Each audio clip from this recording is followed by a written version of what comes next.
Behind the golden gates of Thornwick Palace, where centuries of tradition guard the most sacred secrets, one woman's desperate act would expose a web of jealousy, betrayal, and forbidden obsession that threatened to destroy the very foundation of the monarchy. What the night guard witnessed in the late Queen Isabella's private memorial chambers would ignite a scandal so explosive that even the palace's most skilled damage control experts couldn't contain it. This is the story of how one moment of madness unraveled years of careful pretense and revealed the dark heart beating within the royal family's most trusted circle. The grandfather clock in Thornwick Palace's east wing chimed midnight as security guard Thomas Mitchell began his routine patrol through the royal family's private quarters. 23 years of service had taught him that the palace held its deepest secrets in the quiet hours after the last servant had retired and before the first cook arrived to prepare breakfast. Tonight felt different, though he couldn't quite place why. The autumn rain pelted against the tall windows as Thomas walked the familiar corridors, his soft-soled shoes making barely a whisper on the polished marble floors. The palace had been his second home since he'd started working there as a young man fresh out of military service. He knew every creak of the ancient floorboards, every shadow cast by the ornate chandeliers, every hiding place where members of the royal family had once played as children. As he approached the memorial wing, dedicated to the late Queen Isabella who had passed away 3 years prior, Thomas noticed something unusual. A faint light flickered beneath the door of the Queen's former private chambers, now preserved as a sacred space where family members could visit to feel close to their beloved matriarch. The room was supposed to be locked after sunset, accessible only to immediate family members, and only during daylight hours. Thomas paused, listening carefully. He could hear the soft rustling of fabric and what sounded like someone moving furniture. His training kicked in immediately. Protocol dictated that he investigate any unauthorized activity, regardless of who might be involved. The royal family's safety and the security of their private spaces took precedence over everything else. He approached the door quietly, noting that it was indeed unlocked. Through the keyhole, he could see a figure moving about in the dim light of a small lamp. The person appeared to be handling the bedding on Queen Isabella's preserved four-poster bed, carefully removing the silk sheets and pillowcases that had been kept exactly as they were on the day of her passing. Thomas recognized the figure immediately. Lady Victoria Ashford, Prince Alexander's second wife, moved with practiced efficiency as she stripped the bed.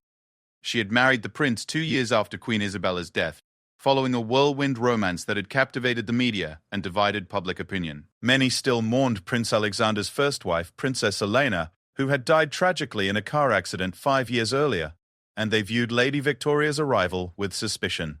What Thomas witnessed next made his blood run cold. Lady Victoria wasn't simply disturbing the memorial room's arrangement. She was replacing Queen Isabella's carefully preserved bedding with items from her own chambers. The sacred sheets that had covered the beloved queen during her final illness were being bundled up and hidden behind the antique armoire, while Lady Victoria spread her own luxurious linens across the historic bed. The sight was deeply disturbing on multiple levels. Queen Isabella's memorial room had been established as a place of reverence and remembrance. The preservation of her personal items, including the bedding where she had spent her final weeks, held profound emotional significance for Prince Alexander and his children from his first marriage. For someone to violate this sacred space suggested either complete ignorance of its importance or something far more sinister. Thomas watched in growing horror as Lady Victoria continued her work. She moved with the confidence of someone who had done this before, checking corners and adjusting details with meticulous care. When she pulled out a small vial of perfume and began spritzing it on the pillows, Thomas realized he was witnessing something that went beyond mere disrespect. This was deliberate desecration, carried out with planning and intent. The security guard faced a difficult decision.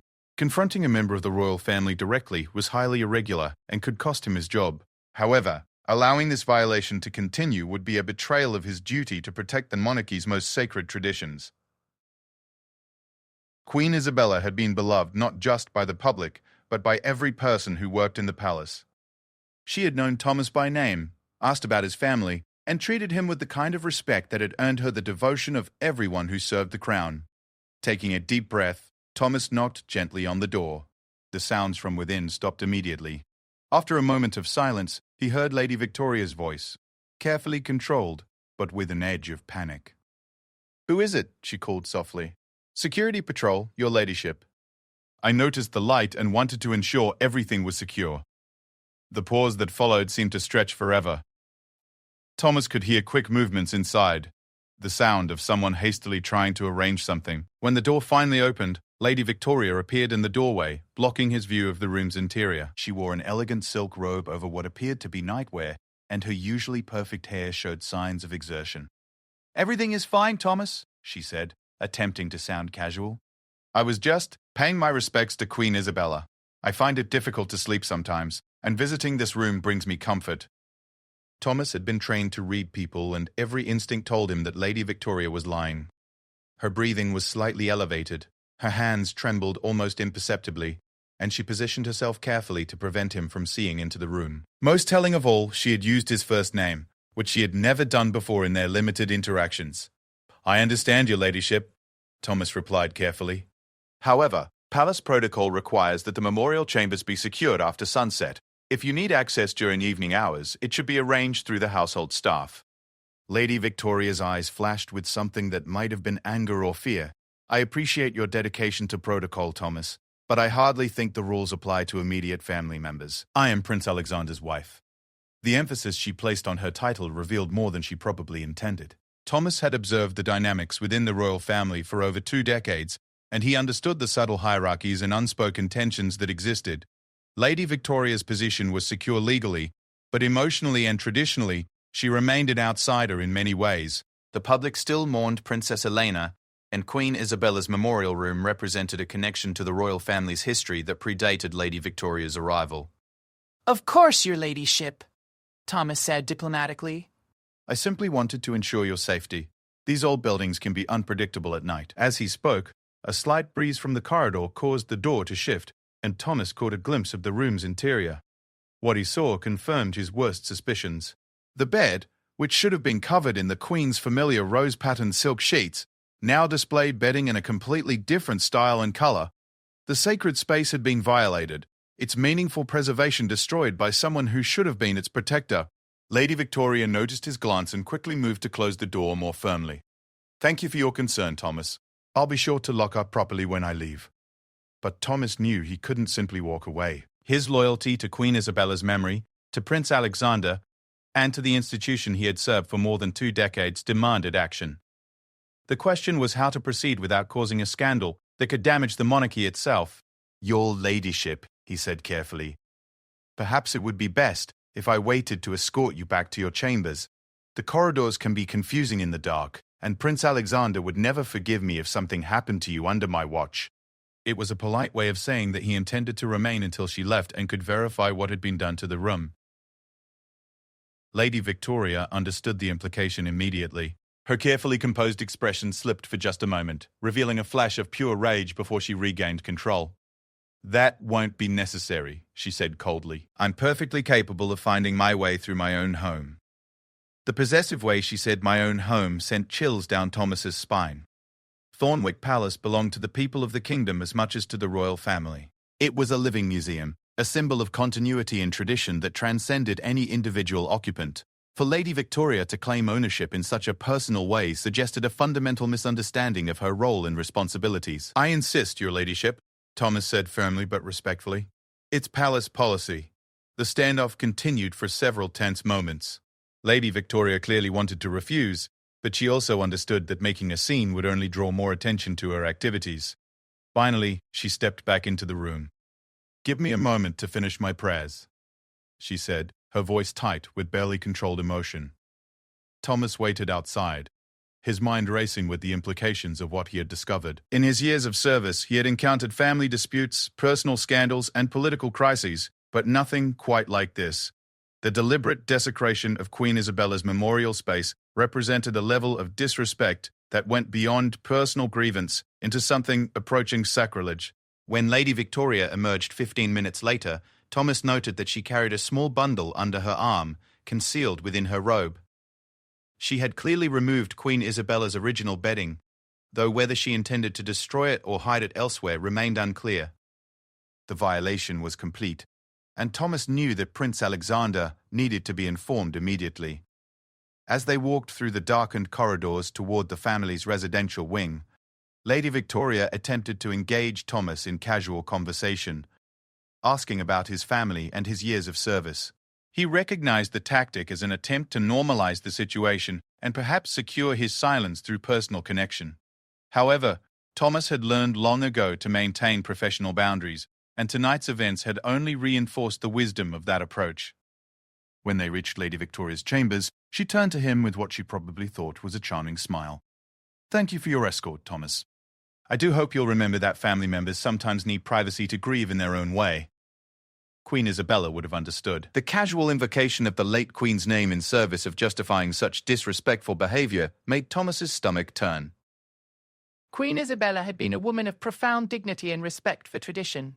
She would have been horrified by what Lady Victoria had done to her memorial room. "Good night, your ladyship," Thomas replied simply, offering a brief bow before turning to leave. As he walked back toward the memorial wing, Thomas's mind was already working through the protocols he needed to follow. Incidents involving family members required delicate handling, but the security and preservation of palace properties remained paramount. He would need to document everything carefully, gather photographic evidence if possible, and then decide how best to bring the matter to Prince Alexander's attention. The memorial room, when Thomas returned to inspect it properly, was even worse than he had initially realized. Not only had Lady Victoria replaced the bedding, but she had also moved personal items that had belonged to Queen Isabella, rearranging photographs and mementos to accommodate her own preferences. The violation was systematic and thorough, suggesting this had not been an impulsive act, but rather something planned and deliberate. Thomas spent the next hour documenting everything with his camera, noting the specific changes and violations he had observed. The evidence was clear and damning, but he also understood that presenting it would likely create a crisis that could reverberate throughout the royal family and potentially damage the monarchy's reputation. As dawn approached and the first servants began arriving for their morning duties, Thomas faced the most difficult decision of his career. The easy path would be to file a routine report and let others decide how to handle the situation. The right path, however, demanded that he ensure Prince Alexander learn the truth about what his wife had done to his beloved mother's memorial space. The question that haunted Thomas as he prepared his report was not what Lady Victoria had done, but why she had done it. What could drive someone to violate such a sacred space? What did she hope to accomplish by replacing Queen Isabella's bedding with her own? And perhaps most disturbing of all, how long had this been going on without anyone noticing? The answers to those questions would soon shake the foundations of Thornwick Palace and expose secrets that some people would kill to keep hidden. Prince Alexander Thornwick stood at the window of his private study, watching the morning mist rise from the palace gardens as Thomas Mitchell's detailed report lay open on his mahogany desk. The 20-page document, complete with photographic evidence and precise timestamps, painted a picture so disturbing that Alexander had read it 3 times, hoping to find some alternative explanation for what his head of security had witnessed. The prince had barely slept since receiving Thomas's urgent request for a private meeting at dawn. Now, 2 hours later, the full implications of his wife's actions were beginning to sink in. The violation of his mother's memorial room wasn't just an act of disrespect. It represented a fundamental betrayal of everything the royal family held sacred. Alexander's hands trembled slightly as he picked up one of the photographs Thomas had taken. It showed his mother's bed, which had been preserved exactly as it was during her final weeks, now covered with Victoria's own silk sheets in deep burgundy, instead of his mother's beloved rose pattern. The sight made him physically ill. Queen Isabella had spent her last months in that room, surrounded by the things she loved most: family photographs, her collection of first-edition poetry books, and the rose-pattern bedding that had been a wedding gift from Alexander's father decades earlier. Every item held memories, and their preservation had been Alexander's way of honoring his mother's legacy and providing his children with a place to feel close to their grandmother. A soft knock at the study door interrupted his thoughts. "Enter," he called, his voice hoarse with emotion. Victoria stepped into the room, radiant in a powder-blue morning dress that perfectly complemented her blonde hair. She moved with the graceful confidence that had first attracted Alexander to her at a charity gala 2 years earlier. Then, her beauty and charm had seemed like a gift after the devastating loss of his first wife, Elena. Now, looking at her knowing what he knew, Alexander felt only a deep sense of betrayal. "Good morning, darling," Victoria said, approaching him with the intention of delivering her customary morning kiss. "You left bed so early, I barely had a chance to see you." Alexander stepped away from her approach, his body language making his rejection clear. Victoria's smile faltered slightly, but she maintained her composure. "We need to talk," Alexander said, gesturing toward the chairs arranged around the fireplace. "Please sit down."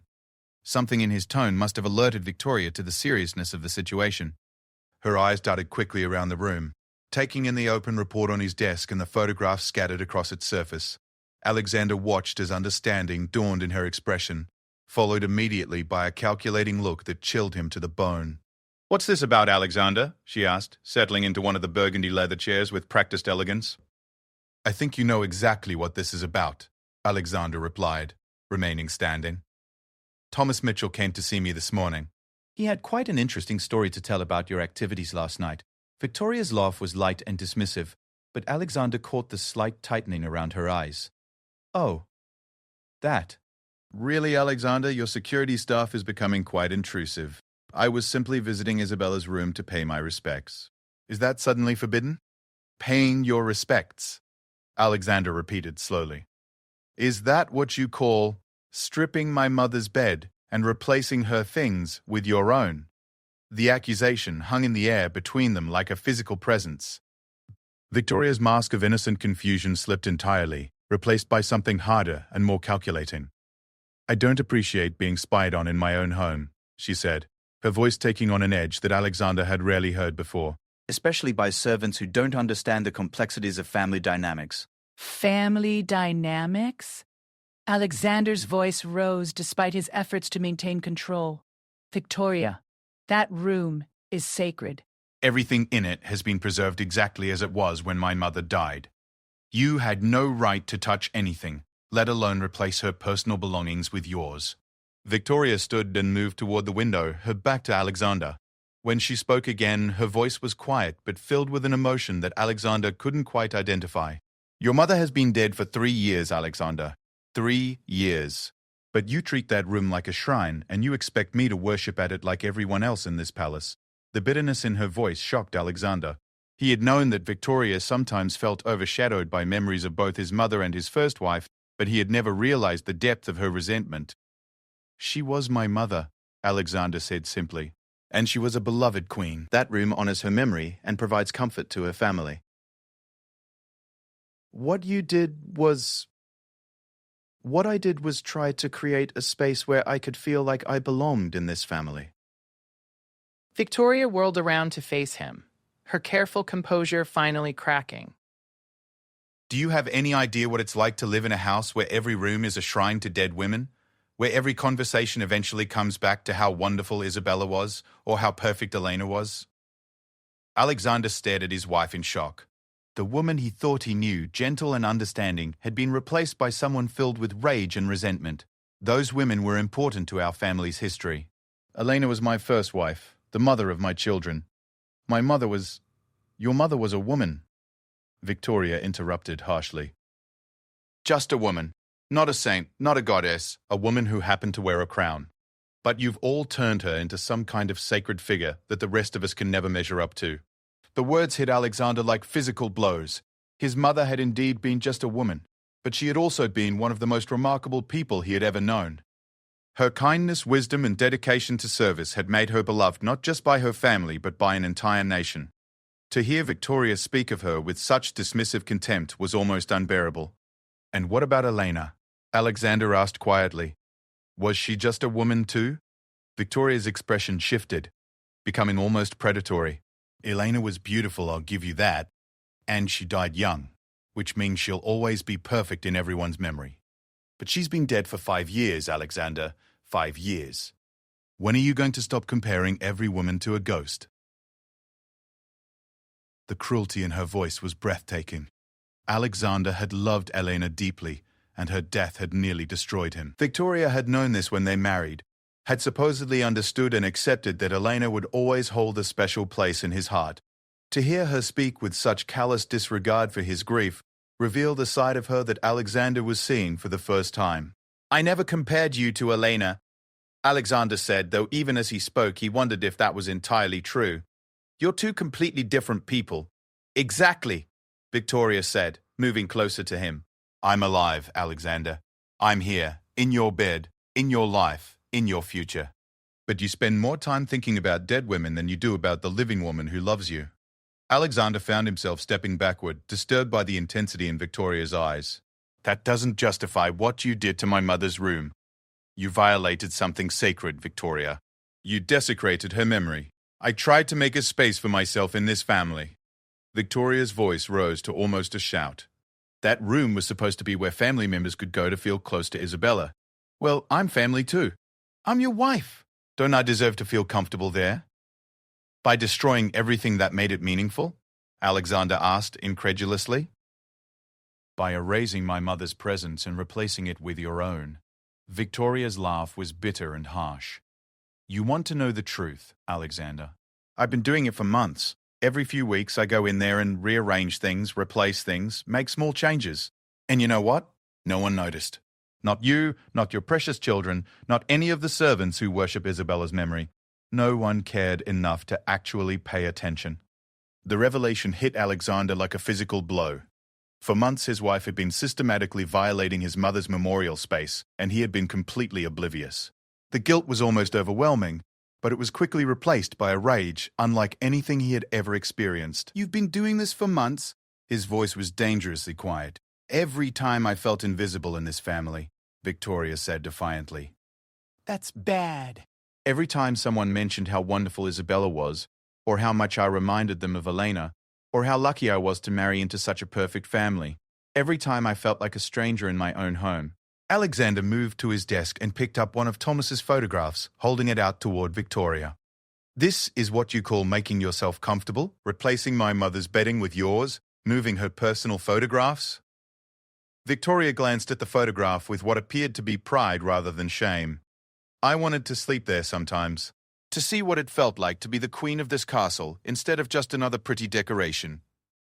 The admission was so shocking that Alexander couldn't respond for several moments.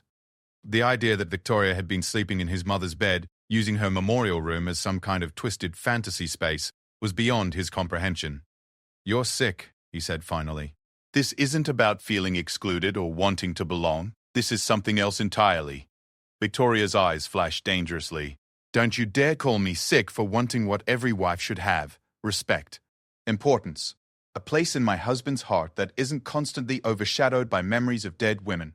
My mother and Elena earned their places in this family's history, Alexander said coldly. They gave their lives to service, to duty, to the people they loved. What have you given besides grief and disrespect? The question hung between them like a sword. Victoria's face went through a rapid series of expressions, hurt, anger, calculation, and finally something that looked almost like hatred.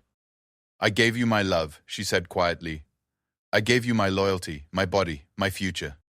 I gave up my own life to become part of yours. But apparently, that's not enough to compete with corpses.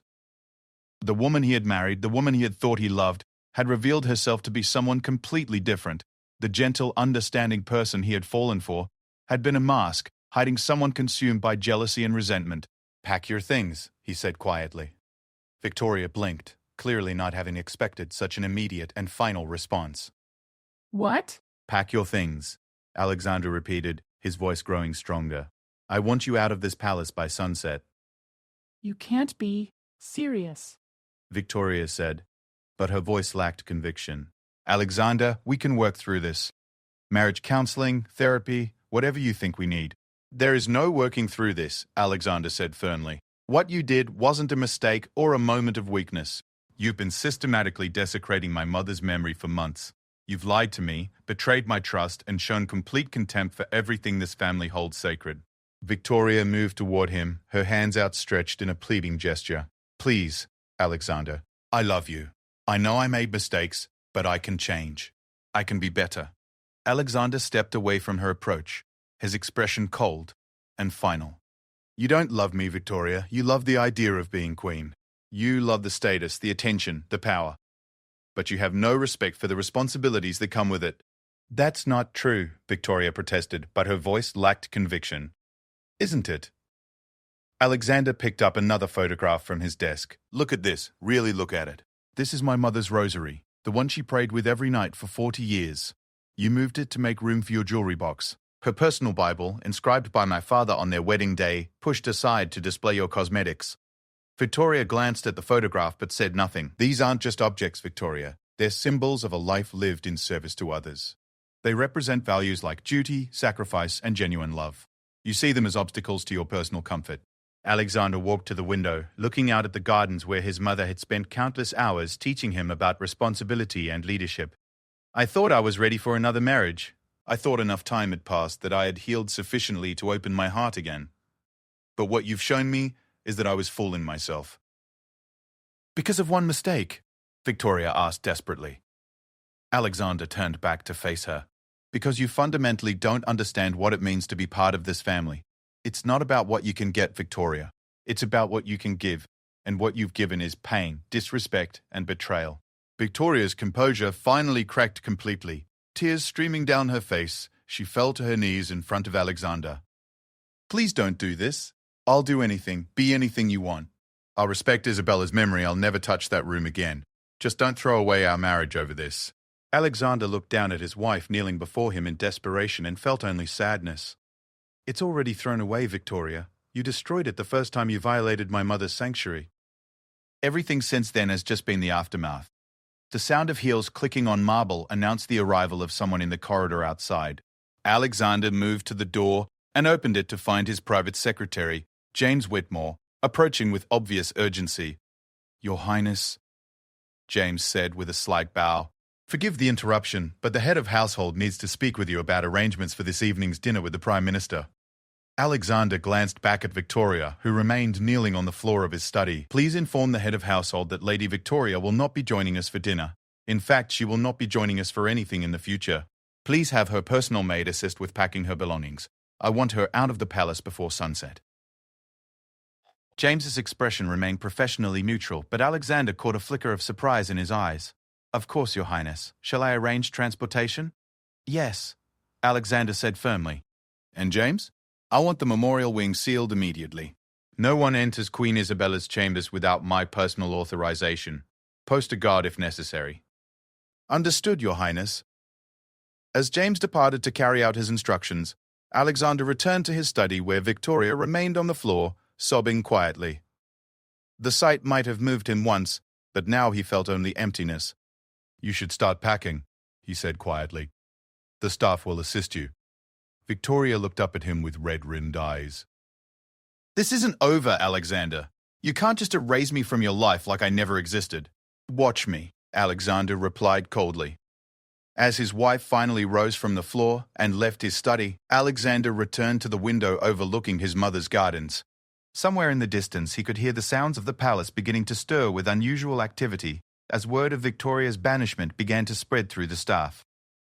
The prince thought about Thomas Mitchell, the faithful security guard who had risked his career to protect the integrity of Queen Isabella's memorial. The man had shown more loyalty and courage in one night than Victoria had displayed in 2 years of marriage. Alexander also thought about his children, who would return from their boarding schools in 2 weeks for the autumn holidays. How would he explain that their stepmother was gone? How would he help them understand that sometimes people aren't who they appear to be? Most of all, he thought about his mother and Elena, the 2 women whose memories Victoria had tried so desperately to erase. Their love had been genuine, their sacrifices real, their devotion to family absolute. They had earned their places in his heart through years of selfless service and unconditional love. Victoria had tried to claim a similar place through manipulation and desecration. The contrast couldn't have been more stark or more damning. As the morning sun climbed higher in the sky, Alexander made a silent promise to his mother's memory. Never again would he allow anyone to violate the sacred spaces that honored those he had loved and lost. And never again would he mistake desperate ambition for genuine love. The palace would survive this scandal, as it had survived countless others throughout its history. But Alexander knew that he would carry the scars of this betrayal for the rest of his life. The news of Lady Victoria's banishment spread through Thornwick Palace like wildfire, reaching every corner of the vast estate within hours of Prince Alexander's dramatic declaration. By mid-afternoon, the entire household staff was buzzing with whispered conversations about the shocking events that had unfolded in the early morning hours. Sarah Coleman, who had served as Queen Isabella's personal maid for over 15 years and now maintained the memorial wing, stood in the doorway of the late Queen's chambers, with tears streaming down her weathered cheeks. The sacred space she had lovingly preserved for 3 years showed obvious signs of violation, despite Victoria's hasty attempts to restore some semblance of order before Thomas Mitchell's return. 23 years I've worked in this palace, Sarah whispered to Margaret Fellows, the head housekeeper who had accompanied her for the inspection. Never once have I seen anything like this. The disrespect, the calculated cruelty of it all. Margaret nodded grimly as she examined the evidence of Victoria's systematic desecration.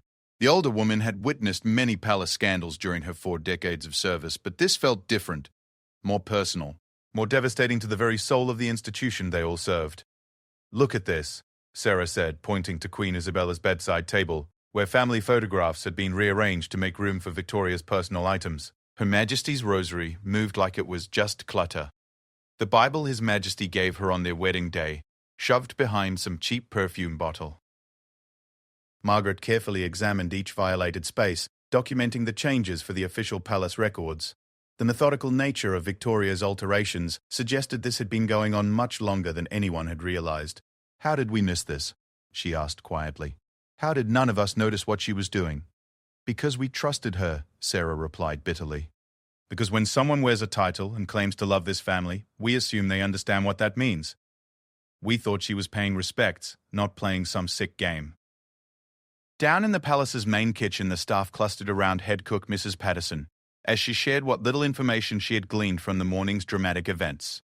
The woman had been preparing breakfast when James Whitmore arrived with urgent instructions to pack food for Lady Victoria's immediate departure. 20 minutes' notice, Mrs. Patterson said, shaking her grey head in disbelief. 20 minutes to pack provisions for someone who was supposed to be family. "That's not how you treat family, even when they've done wrong." "What exactly did she do?" asked Tommy, the youngest kitchen apprentice whose curiosity had gotten the better of his discretion. "Mrs. Patterson glanced around to ensure no senior household staff were within earshot. "From what I heard, she was caught in Queen Isabella's memorial room in the middle of the night, moving things around, changing things that were supposed to stay exactly as they were." The kitchen fell silent as the implications sank in. Every member of the palace staff, from the newest hire to the most senior advisor, understood the sacred nature of Queen Isabella's preserved chambers. The idea that someone would deliberately violate that space was almost incomprehensible. "But why?" asked Mary, one of the under-housemaids. "What could possibly make someone do such a thing?" Mrs. Patterson lowered her voice even further. "Jealousy, child. Pure, ugly jealousy. Some people can't bear to share a man's heart with memories of women who came before them. They think love is something you can steal or destroy, rather than something you earn."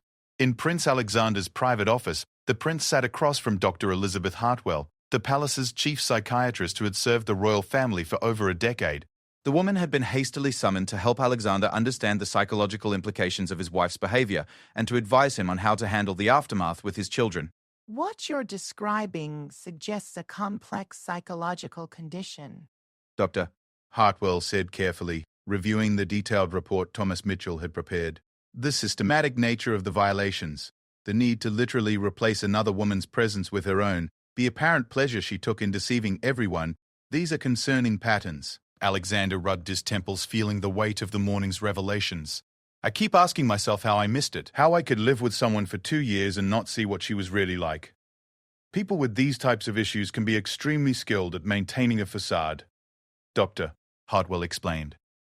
Lady Victoria likely showed you exactly what she thought you wanted to see. The real person only emerged when she felt secure enough in her position to act on her true impulses. But the cruelty of it, Alexander said, his voice breaking slightly. "To violate my mother's memory, to desecrate the one place where my children could go to feel close to their grandmother. How does someone justify that to themselves?" Dr. Hartwell leaned forward, her expression compassionate but professional. In her mind, she probably saw herself as the victim. She likely convinced herself that she was fighting for her rightful place in your affections, that your mother's memory was an obstacle to her happiness that needed to be removed. And my reaction? Was banishing her immediately the right choice? Given the severity of what she did and the clear pattern of deception, I believe you made the only choice possible, Dr. Hartwell replied. Someone who would violate sacred family spaces and lie about it for months cannot be trusted with the responsibilities that come with royal marriage. Your children's emotional well-being must take precedence. Meanwhile, in the palace's security office, Thomas Mitchell sat with Chief of Security Robert Hayes, providing additional details about the night's discovery. The older man had been working with Thomas for over a decade and had never seen him so shaken by an incident. "You did exactly the right thing," Robert assured him. "I know it couldn't have been easy, confronting a member of the royal family directly, but your duty was clear. The preservation of palace security and family sanctity comes before personal comfort." Thomas nodded, but his expression remained troubled. What haunts me is thinking about how long this might have been going on. How many other violations might there have been that we didn't catch? How many times did she manipulate that sacred space for her own twisted purposes? Robert pulled up the security logs on his computer screen. We're going to review every entry into the memorial wing over the past year. Every authorized visit, every cleaning session, every maintenance call. If there were other incidents, we'll find them. And the future? Thomas asked. How do we prevent something like this from happening again? Enhanced monitoring, Robert replied grimly. I'm recommending to His Highness that we install discreet surveillance in all memorial spaces. It's unfortunate that we need such measures within the family's private areas, but today's events have shown that trust alone isn't sufficient protection. In her former chambers, Lady Victoria packed her belongings with trembling hands while her personal maid, Lisa, watched in stunned silence. The young woman had worked for Victoria since her marriage to Prince Alexander and had genuinely believed in her employer's good intentions. This isn't how I imagined things would end, Victoria said bitterly as she folded expensive gowns into leather suitcases. I gave everything to this family, and they're throwing me away like garbage over one misunderstanding. Lisa remained silent, unsure how to respond. She had heard enough palace gossip to understand that what had happened was far more serious than a simple misunderstanding. You could speak to His Highness, Lisa suggested tentatively. Explain your side of things, ask for forgiveness. Victoria's laugh was harsh and brittle. Alexander has made his choice. He values dead women more than his living wife. Well, let him live with his ghosts. We'll see how long they keep him warm at night. The venom in Victoria's voice made Lisa step backward instinctively. This was a side of her employer she had never seen before, and it frightened her. My lady, Lisa said carefully, perhaps it would be best to leave quietly, with dignity. The palace staff are already talking, and anything you say now might make things worse. Victoria whirled around to face the young maid, her eyes blazing with fury. Worse? How could things possibly be worse? I'm being banished from my own home based on the word of a servant who doesn't understand the complexities of marriage and grief. But your ladyship, Lisa said quietly. The memorial room is sacred to the family. Everyone knows that. Surely you understood. Sacred to whom? Victoria interrupted harshly. To Alexander's dead mother. To his precious first wife. What about the living members of this family? What about my feelings, my needs, my right to feel at home in my own house? Lisa realized with growing horror that Victoria genuinely didn't understand why her actions had been wrong. In her mind, she had been fighting for her rightful place rather than committing an act of desecration. I think, Lisa said carefully, that perhaps your ladyship and His Highness simply had different ideas about how to honor family memory while building new traditions. It was the most diplomatic way she could think of to express her growing understanding that Victoria had fundamentally misunderstood the nature of royal family dynamics. Victoria studied the young maid's face, reading the careful neutrality there. You think I'm wrong too, don't you? You think I deserve to be thrown out like a criminal. I think, Lisa replied slowly, that sometimes people want the same things but go about achieving them in very different ways. As the afternoon wore on, news of Victoria's banishment began to reach beyond the palace walls. Palace Press Secretary Amanda Clark found herself fielding increasingly urgent calls from journalists who had somehow gotten wind of unusual activity at Thornwick Palace. No comment at this time. Amanda repeated for the dozenth time to another persistent reporter. The royal family's private affairs are not subject to public speculation. But she knew that position wouldn't hold for long. Victoria's sudden disappearance from public life would be noticed, and the press would eventually piece together enough information to create their own narrative. The palace would need to prepare an official statement soon. Amanda made her way to Prince Alexander's study, where she found him staring out at the gardens with an expression of profound sadness. Your Highness, she said gently, I'm afraid we need to discuss how to handle the press interest that's already beginning to develop. Alexander turned from the window, and Amanda was shocked by how much he seemed to have aged in the few hours since the morning's events. What are you recommending? He asked wearily. A simple statement acknowledging that Lady Victoria has left the palace due to irreconcilable differences. No details, no explanations. Just a basic acknowledgement that the marriage has ended. Alexander nodded slowly. And if they press for more information? We maintain privacy, Amanda replied firmly. Family matters remain family matters. But, Your Highness, I should warn you that Lady Victoria herself might speak to the press. If she feels wronged, she might try to tell her version of events. The thought had already occurred to Alexander, and it filled him with dread. Victoria's version of events would likely paint her as the victim of an unreasonable husband who couldn't let go of the past. She would probably claim that she had been trying to honor his mother's memory in her own way, only to be misunderstood and punished for her efforts. If she speaks publicly, Alexander said slowly, we'll deal with it then. But I won't compromise my mother's memory or my family's dignity to avoid negative publicity. Understood, Your Highness, Amanda replied. I'll prepare a statement for your review. As evening approached and Victoria's departure time drew near, Prince Alexander made one final visit to his mother's memorial chambers. The space looked almost normal now, with Queen Isabella's original belongings carefully restored to their proper places by the household staff. But Alexander could still sense the violation that had occurred, like a wound that would take time to heal. He stood beside his mother's bed, now covered once again with her beloved rose-patterned sheets, and thought about the conversation he would need to have with his children when they returned from school. How could he explain that their stepmother had been banished not for any crime against them, but for a crime against memory itself? I'm sorry, Mother, he whispered to the empty room. I should have protected this place better. I should have seen what she was really like. A soft knock at the door interrupted his thoughts. Thomas Mitchell stood in the doorway, clearly uncomfortable with entering the sacred space but needing to fulfill his duties. Your Highness, Thomas said quietly, Lady Victoria's car is ready. She's requested a moment to speak with you before she leaves. Alexander considered the request for several long moments. Part of him wanted to simply let her go without any further contact. But another part, the part that had been raised to show dignity and honor, even in difficult circumstances, recognized that she deserved the opportunity to say goodbye. Very well, Alexander said finally. I'll meet her in the main entrance hall. When Alexander arrived at the ornate entrance hall where countless royal ceremonies had taken place over the centuries, he found Victoria standing beside her packed luggage, looking smaller and more vulnerable than he had ever seen her.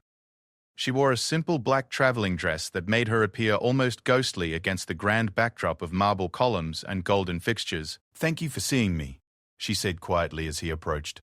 I thought you deserved the chance to say goodbye properly, Alexander replied, maintaining a careful distance between them. Victoria nodded, her eyes filling with tears. I want you to know that I never meant to hurt your mother's memory. I was just so desperate to find my place in this family, to feel like I belonged here. I understand that, Alexander said, though his voice remained cold. But understanding your motivation doesn't excuse your actions. What you did was wrong, Victoria. Deeply, fundamentally wrong. I know, she whispered. I know that now. But it's too late, isn't it? You'll never forgive me. Alexander looked at his wife, his soon-to-be former wife, and felt a complex mixture of emotions.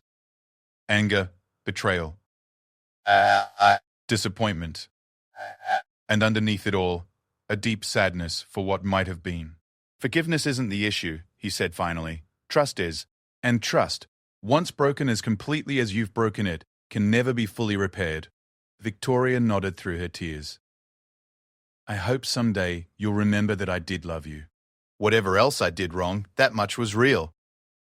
Alexander watched as she walked toward the waiting car, her heels clicking on the marble floor with a sound that seemed to echo through the entire palace. As the heavy doors closed behind her, he felt a chapter of his life ending, not with resolution, but with the bitter knowledge that some betrayals cut too deep to ever truly heal. The palace fell silent around him, but Alexander knew that the silence was temporary. Soon, there would be questions from his children, speculation from the press, and the long process of rebuilding trust within his household staff. But for now, in the fading light of evening, Prince Alexander stood alone in the entrance hall, where he had welcomed Victoria as his bride 2 years earlier, and tried to come to terms with how completely he had misjudged the woman he thought he loved. 3 weeks after Lady Victoria's dramatic banishment from Thornwick Palace, the scandal that Prince Alexander had hoped to contain within the family walls exploded into the international headlines with devastating force. Victoria had spent those weeks carefully orchestrating her revenge, and when she finally struck, it was with the precision of someone who understood exactly where to aim for maximum damage. The first salvo came in the form of an exclusive interview with renowned journalist Patricia Carmichael, whose investigative pieces had toppled governments and exposed corruption at the highest levels of society. The interview, published simultaneously in major newspapers across 3 countries, painted Victoria as a grieving widow figure, who had been cast out by a husband unable to move beyond his obsession with dead women. "I tried so hard to honor Isabella's memory," Victoria told Carmichael, her voice trembling with what appeared to be genuine emotion. Alexander couldn't understand that grief takes many forms.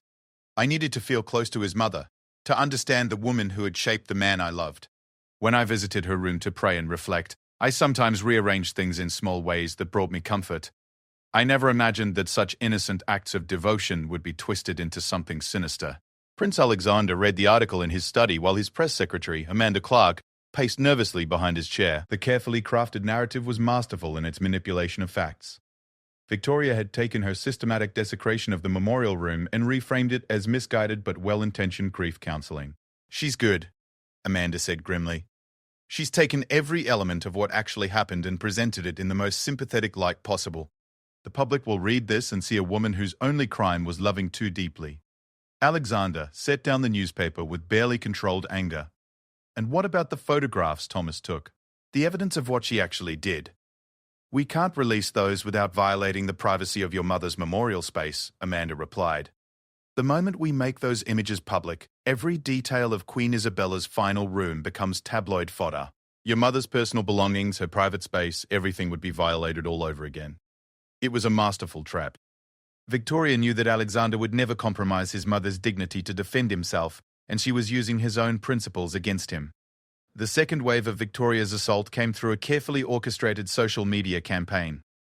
Within hours of the interview's publication, hashtags like #JusticeForVictoria and #RoyalCruelty began trending across multiple platforms. Victoria's supporters, many of whom had no knowledge of the actual events, rallied around the narrative of a woman persecuted for the crime of loving someone with a complicated past. Dr. Elizabeth Hartwell, the palace psychiatrist, reviewed the interview with growing concern. "She's demonstrating a level of manipulation and narrative control that suggests significant psychological pathology," she told Alexander during their emergency consultation. "The way she's reframed her actions shows someone who either genuinely believes her own reinterpretation or is extraordinarily skilled at deception." Which do you think it is? Alexander asked. "Honestly, probably both, Doctor," Hartwell replied. "People with certain personality disorders can convince themselves that their version of events is the truth, even when it contradicts objective reality. They become the heroes of their own stories no matter what they've actually done. Meanwhile, the palace staff struggle to maintain their normal routines while dealing with increased security measures and constant media attention." Sarah Coleman, Queen Isabella's former maid, found herself at the center of the storm when Victoria's supporters identified her as one of the people responsible for maintaining the shrine that had allegedly made Victoria feel unwelcome. 23 years of faithful service," Sarah told Margaret Fellows as they worked together to prepare Queen Isabella's chamber for a security review. "And now I'm being painted as some kind of fanatic who prevented a grieving woman from honoring her mother-in-law." Margaret shook her head in disgust. "The world's gone mad when servants doing their jobs become the villains, and someone who violated a sacred space becomes the victim." The pressure on the palace staff was intensified by the arrival of investigative journalists who had descended on the small village surrounding Thornwick Palace. Local residents, many of whom had worked for the royal family for generations, found themselves offered substantial sums of money for any information about the internal dynamics of the household. Most remained loyal, but a few former employees, some dismissed for misconduct years earlier, emerged to support Victoria's narrative. They spoke of a cult of memory surrounding Queen Isabella and described an atmosphere where living family members were expected to worship at the altar of the dead. Prince Alexander's children, Edmund and Sophie, aged 16 and 14 respectively, returned from their boarding schools to find their home transformed into a fortress under siege. The teenagers, who had lost their biological mother 5 years earlier and had been slowly warming to Victoria as a stepmother figure, struggled to understand the complex emotions surrounding her sudden disappearance. Was she really trying to hurt grandmother's memory? Sophie asked her father as they sat together in his private study, away from the chaos of media speculation and household tension. Alexander looked at his daughter's troubled face and realized that this conversation would be one of the most important of his life as a parent. How could he explain the nuanced reality of what Victoria had done without destroying his children's ability to trust future relationships? "Your stepmother did things that showed a fundamental misunderstanding of what it means to honor someone's memory," he said carefully. "She believed that the best way to feel close to your grandmother was to change and replace the things that made grandmother's runes special. But that's not how memory works. but she said she was just trying to understand grandmother better. Sophie protested, clearly having read some of the media coverage despite her parents' attempts to shield her from it. Sometimes people tell themselves stories about their actions that make those actions seem reasonable, Alexander replied. Victoria convinced herself that what she was doing was about love and understanding. But love doesn't require destroying what came before. Real love finds ways to honor the past while building something new. Edmund, who had been quieter throughout the conversation, finally spoke up. Are you going to get divorced? The question hung in the air like a sword. Alexander realized that his children needed clarity about their future, even if everything else remained uncertain. Yes, he said simply. What Victoria did showed me that we don't share the same values about family, memory, and respect. A marriage can't survive that kind of fundamental disagreement. As the media storm intensified, unexpected support for Prince Alexander began to emerge from surprising quarters. Dr. James Morrison, a noted psychologist who specialized in family trauma, published an opinion piece analyzing Victoria's public statements and identifying what he called classic patterns of emotional manipulation. The most telling element of Lady Victoria's narrative, Dr. Morrison wrote, is how she positions herself as the primary victim, while completely ignoring the emotional needs of the family members who are actually harmed by her actions. Prince Alexander's children lost their mother 5 years ago and have been slowly healing with the help of preserved spaces that connect them to family history. Lady Victoria's actions threatened that healing process, but in her telling of events, only her own feelings matter. The piece sparked a counter-narrative that began to gain traction among mental health professionals and grief counselors. They pointed out that Victoria's behavior demonstrated a concerning lack of empathy for the emotional needs of bereaved family members. Support also came from an unexpected source when Princess Eleanor's sister, Lady Catherine Worthington, broke her usual silence to issue a public statement defending Prince Alexander's decision. My sister died 5 years ago in a tragic accident, Lady Catherine wrote. Prince Alexander honored her memory by creating spaces where their children could feel connected to their mother's love. Anyone who would violate those sacred spaces, regardless of their claimed motivations, shows a fundamental lack of understanding about the needs of grieving children. Alexander protected his family from someone who proved herself unworthy of the trust they had placed in her. The statement carried particular weight because Lady Catherine had initially opposed Alexander's remarriage to Victoria, fearing that it was too soon after Elena's death. Her measured support for his decision to banish Victoria suggested that even Elena's own family recognized the severity of what had occurred. However, Victoria's supporters responded with their own escalation. A group of women's rights activists, led by prominent feminist author Dr. Whiteman, Rebecca Walsh, organized protests outside Thornwick Palace demanding justice for victims of royal patriarchy. Lady Victoria's treatment exemplifies how women are punished for failing to conform to impossible standards of perfection. Dr. Walsh declared to the gathered crowd of protesters, "She is being destroyed for the crime of being human, of struggling with grief and jealousy like any normal person would in her situation." The protests brought international attention to the scandal and put additional pressure on Prince Alexander to provide a more detailed explanation of his actions. Several members of Parliament began calling for a formal inquiry into the circumstances surrounding Lady Victoria's banishment, arguing that the public had a right to understand why a member of the royal family had been so dramatically expelled. Prince Alexander found himself facing the most serious crisis of his reign. The choice was becoming clear. Either release the detailed evidence of Victoria's systematic violations, which would inevitably lead to the publication of images from his mother's private memorial space, or continue to allow Victoria's narrative to dominate public discourse. The decision was made more complicated by the fact that Victoria herself seemed to be building toward a larger revelation. In a series of social media posts, she hinted at additional information that would completely change public understanding of what really happened at Thornwick Palace. "I have remained silent about many things out of respect for a family that showed me no such respect," she wrote in one particularly ominous post. "But there are limits to what anyone should be expected to endure in the name of protecting people who destroyed my life to preserve their worship of the dead." The implications were chilling. Victoria clearly possessed additional information, possibly about other family members, possibly about Alexander himself, that she was prepared to weaponize if the pressure on her continued to mount. Late one evening, as Alexander sat in his study reviewing security briefings and media analyses, he realized that Victoria had succeeded in creating exactly the kind of crisis she had probably always intended. She had forced him into a position where defending himself would require violating his mother's memory, while remaining silent would allow her to control the narrative completely. Thomas Mitchell, the security guard whose faithful service had exposed Victoria's crimes, requested a private meeting with Prince Alexander to discuss the mounting pressure on the palace staff. Your Highness, Thomas said, clearly struggling with the weight of recent events. The staff are beginning to question whether they made the right choice in supporting you. The media narrative makes them look like co-conspirators in some kind of cruel conspiracy against Lady Victoria. And how do you respond to that? Alexander asked. I tell them the truth, Thomas replied firmly, that I saw what I saw, that Lady Victoria was systematically violating Queen Isabella's memorial space, and that no amount of public relations manipulation can change those facts. But I understand their concerns.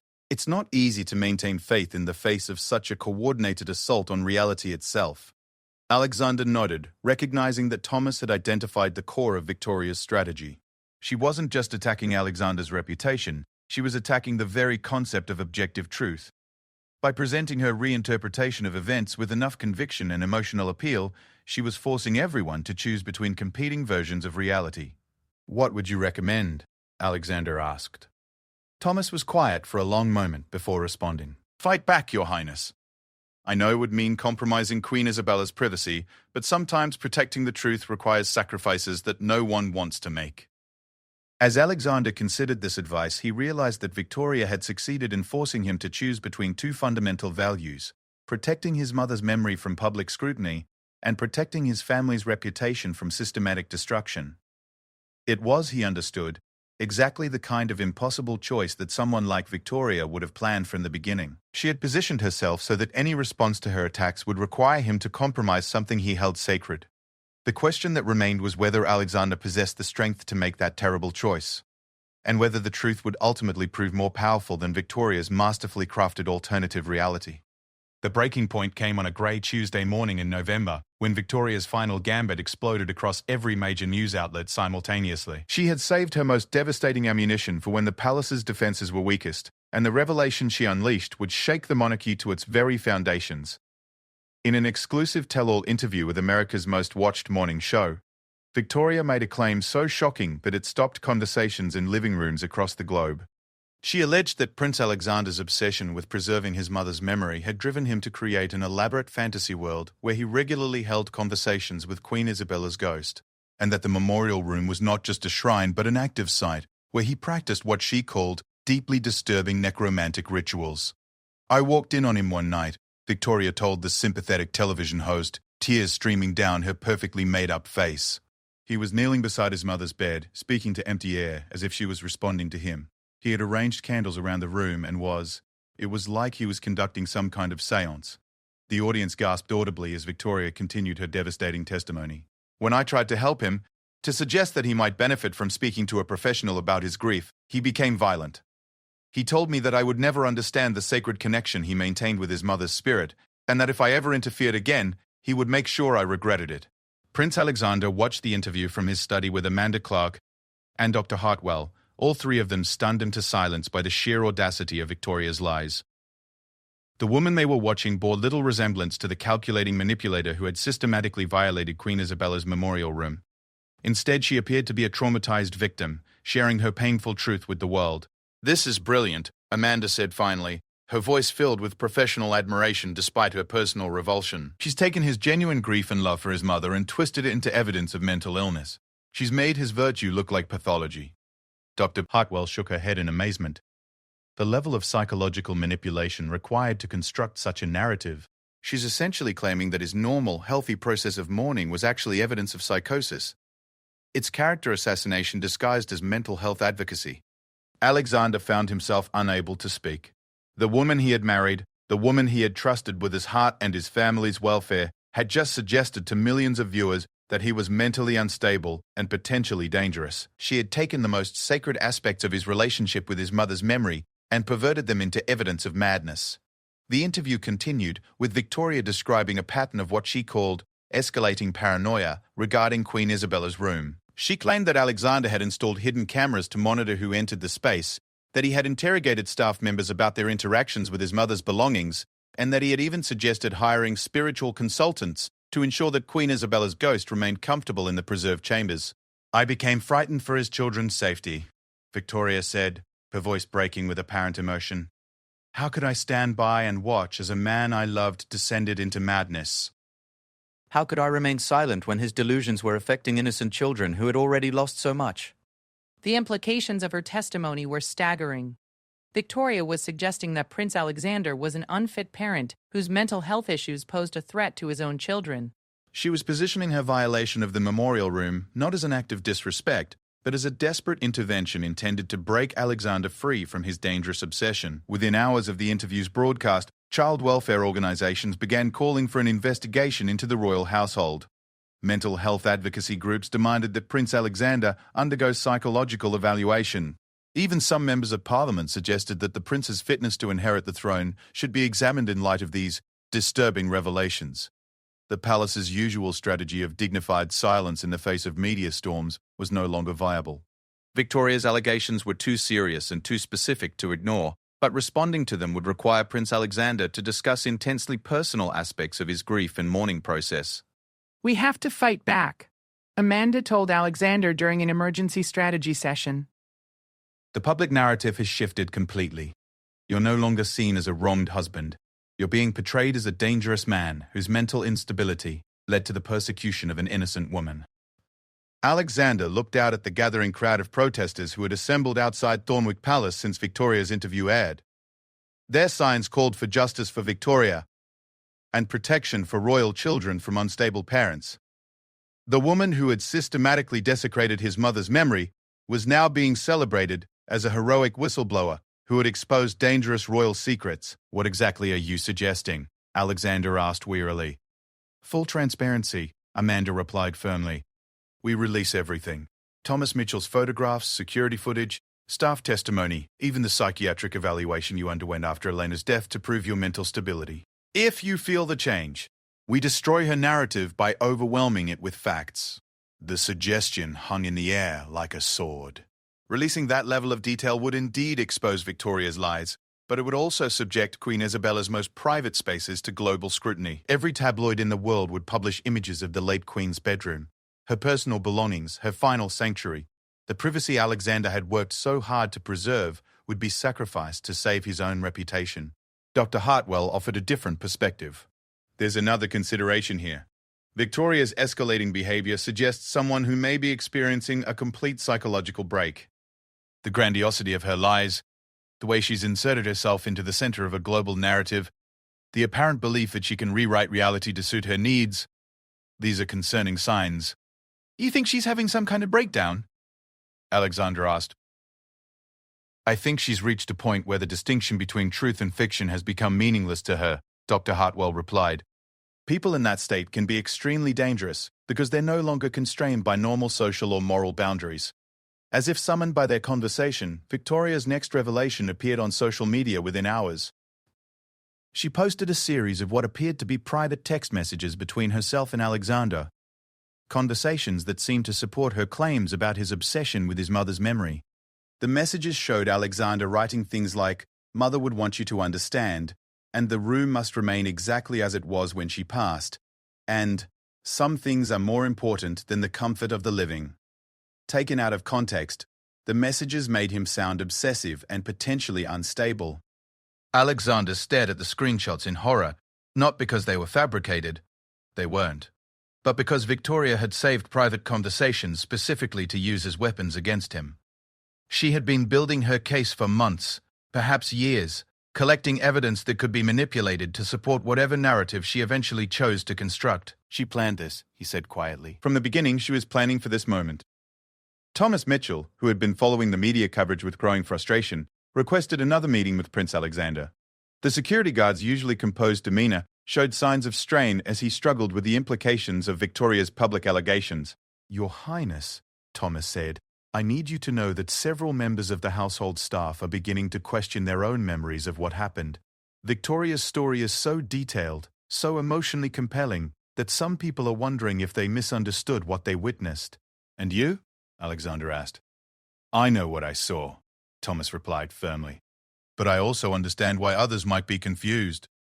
Victoria has created a version of events that makes everyone who opposed her look like either co-conspirators in a cover-up or victims of your supposed mental illness. The conversation was interrupted by the arrival of James Whitmore, Alexander's private secretary, who brought news that would change everything. Your Highness, James said urgently, we've received word that Lady Victoria is planning another major revelation. Our sources suggest she intends to claim that you threatened her life and that she has evidence to support the allegation. Alexander felt the world shifting beneath his feet. A claim of domestic violence, particularly one made by a woman who had already established herself as a sympathetic victim, would be impossible to overcome through normal public relations strategies. It would trigger criminal investigations, child custody reviews, and potentially even force his abdication from the line of succession. What kind of evidence? Alexander asked. We don't know yet, James replied, but given her pattern of behavior, we have to assume she's been documenting interactions for months, possibly taking things out of context or even staging situations to create compromising material. Dr. Hartwell leaned forward, her expression grave. Your Highness, I need to ask you a difficult question. In any of your interactions with Lady Victoria, particularly during arguments or emotional discussions, did you ever use language that could be interpreted as threatening, if taken out of context? Alexander thought back through the painful conversations of recent weeks, trying to remember exactly what he had said and how it might be interpreted by someone determined to portray him as dangerous. During our final argument, he said slowly, I told her that she would regret what she had done to my mother's memory. I may have said that there would be consequences for her actions. But I was talking about divorce, about banishment from the family. I never threatened violence. But someone recording the conversation and editing it carefully could make it sound like you did, Dr. Hartwell observed. The realization that Victoria had likely recorded their most private and painful moments added a new dimension of violation to Alexander's growing sense of betrayal. She hadn't just attacked his mother's memory and his family's reputation, she had weaponized their most intimate conversations. As evening fell, Alexander made a decision that would have seemed impossible just weeks earlier. He called Amanda Clark and instructed her to prepare for full disclosure of all evidence related to Victoria's violations of the memorial room. Release everything, he said quietly. The photographs, the security footage, the staff statements, all of it. If the choice is between my mother's privacy and my family's future, then Mother would understand what I have to do. Amanda nodded grimly. It's the right choice, Your Highness, but you should know that Victoria will probably respond by releasing whatever evidence she claims to have about the alleged threats. This is going to get worse before it gets better. I understand, Alexander replied, but I won't let her destroy my children's future with lies. If we're going to have this fight, then let's have it with all the truth on the table. The decision made, Alexander walked alone to Queen Isabella's memorial room for what he knew would be the last time it existed as a private sanctuary. Tomorrow, images of this sacred space would be published around the world, dissected by strangers, analyzed by experts, and turned into fodder for endless speculation. He sat on the edge of his mother's bed, surrounded by the rose-scented air and the soft light filtering through familiar windows, and tried to memorize every detail before it became public property. I'm sorry, Mother, he whispered to the silent room. I tried to protect this place, but I failed. I hope you can forgive me for what I'm about to do. As if in response to his words, a gentle breeze stirred the curtains, carrying with it the faint scent of the roses his mother had loved so much. Alexander chose to interpret it as her blessing, knowing that tomorrow would bring the final battle for truth in a war that Victoria had started the moment she first violated this sacred space. The young prince who had once believed that love and good intentions were sufficient protection against the world's cruelties was gone forever. In his place sat a man who understood that sometimes truth required sacrifices that no one should have to make, and that the price of protecting those you love could be higher than you ever imagined possible. Outside the memorial room's windows, Thornwick Palace settled into an uneasy quiet, but Alexander knew it was merely the calm before the storm that would either vindicate his choices or destroy everything he had worked to build. Victoria's war against his family's memory was about to face its ultimate test, the power of unvarnished truth against the seductive appeal of carefully crafted lies.